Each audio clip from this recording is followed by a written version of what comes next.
देखिए, सबसे पहली बात है, आज हम सुनवाई में सबसे जो प्रमुख बात रखने वाले हैं वो ये है कि वक्फ बाय यूजर का कंसेप्ट टोटल गैर संवैधानिक है, संविधान के विपरीत है। ऐसा कोई भी कंसेप्ट किसी भी धर्म के लिए नहीं है। ये आर्टिकल 14, आर्टिकल 301 का उल्लंघन है।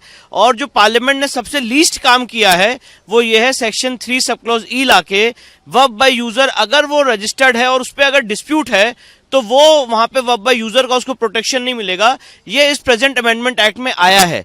मैं आपको बताना चाहता हूं कि ज्ञानव्यापी के केस में भी जब वक्फ डीड नहीं मिली थी तो वक्फ बाय यूजर का आर्गुमेंट लिया गया था। राम मंदिर के केस में जब वक्फ डीड नहीं मिली थी तो वक्फ बाय यूजर का आर्गुमेंट लिया गया था। तो ये सबसे ड्रैकोनियन आर्गुमेंट है। कोई आपको मंदिर by user, church by user, गुरुद्वारा बाय यूजर नहीं मिलेगा, पर वक्फ बाय यूजर के माध्यम से हजारों एकड़ जमीन कब्जा की गई है। ये सारी बातें हम सुप्रीम कोर्ट के सामने पॉइंट आउट करने जा रहे हैं।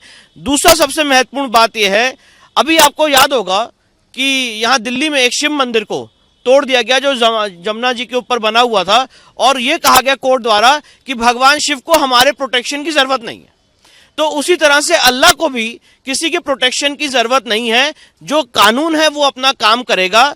जैसे भगवान शिव का मंदिर तोड़ा गया इस आधार पे कि वो यमुना के बेड पे बना हुआ है, उसी तरह से कानून सबके लिए काम करेगा। अगर आपके पास डॉक्यूमेंट नहीं है, अगर आपने वक्फ बाय यूजर के माध्यम से जमीन गलत ढंग से कब्जा की है, तो उसको सबसे लीस्ट प्रोटेक्शन जो पार्लियामेंट ने दिया वो ये कहा है कि अगर वहां पे डिस्प्यूट है तो वक्फ बाय यूजर का कंसेप्ट लागू नहीं होगा। Point number 1। पॉइंट नंबर 2, सबसे इंपॉर्टेंट बात इसमें यह है, कल सुप्रीम कोर्ट ने यह पूछा अपने आर्गुमेंट्स के अपने हियरिंग के दौरान कि ये बताइए कि कौन से हिंदू मंदिर ट्रस्ट में किसी अन्य समाज के व्यक्ति शामिल है। तो मैं ये पूछना चाहता हूं, वक्फ एक्ट 1995 लागू क्यों हो रहा है? हमारा मूलभूत मांग यह है कि वक्फ एक्ट 1995 विद 2025 अमेंडमेंट किसी और समाज के व्यक्ति के ऊपर लागू नहीं होना चाहिए। पहले सुप्रीम कोर्ट ये अगर कह दे कि वक्फ एक्ट 1995 नॉन मुस्लिम्स पे लागू नहीं होता है तो बात ही खत्म हो जाएगी। उसके बाद हमें 2 नॉन मुस्लिम मेंबर्स की जरूरत ही नहीं रह जाएगी। तो ये हमारा दूसरा सबमिशन है। तीसरा सबसे इंपॉर्टेंट बात मैं आपके सामने बताना चाहता हूं कि सुप्रीम कोर्ट का ही जजमेंट है, राशिद वली बेग का जजमेंट है 2022 सुप्रीम कोर्ट, जिसमें बात कही गई है सुप्रीम कोर्ट द्वारा कि नॉन मुस्लिम को भी वक्फ है कि नहीं है, ये बात वक्फ ट्राइब्यूनल में चैलेंज करनी पड़ेगी। पहले ऐसा नहीं था। पहले 2 सुप्रीम कोर्ट के जजमेंट है, 1979 सुप्रीम कोर्ट रमेश गोविंद राम का केस और board of Muslim Waqf versus Fatima Begum. इन दोनों केस में सुप्रीम कोर्ट ने कहा था कि अगर किसी नॉन मुस्लिम की संपत्ति सर्वे में चली जाती है सेक्शन 4, 5 और 6 के सर्वे में, तो पर्सन इंटरेस्टेड की श्रेणी में नहीं आता है, उसको वक्फ ट्राइब्यूनल में चुनौती देने की जरूरत नहीं है। 2013 में अमेंडमेंट लाया गया एक सरकार द्वारा और इस पर्सन इंटरेस्टेड को पर्सन एग्रीव्ड किया गया, और अब कानून यह है कि हम उसको वक्फ ट्राइब्यूनल में चैलेंज करें। तो अगर हमारे पे वक्फ का कानून लागू हो रहा है तो फिर 2 नॉन मुस्लिम नुमाइंदे क्यों नहीं रहेंगे? मैं दोनों बातें कह रहा हूं। पहली बात मैं कह रहा हूं कि नॉन मुस्लिम रहना ही नहीं चाहिए, हटा दीजिए उसे, पर नॉन मुस्लिम पे वक्फ का कानून लागू भी नहीं होना चाहिए। नहीं, देखिए, जो सुप्रीम कोर्ट ने कल इंटरिम ऑर्डर्स पॉइंट आउट किए हैं वो बहुत ही मुझे लगता है उसको हम लोग स्ट्रांगली कोर्ट के सामने अपनी बात रखेंगे कि वो इंटरिम ऑर्डर देने की अभी स्टेज नहीं आई है।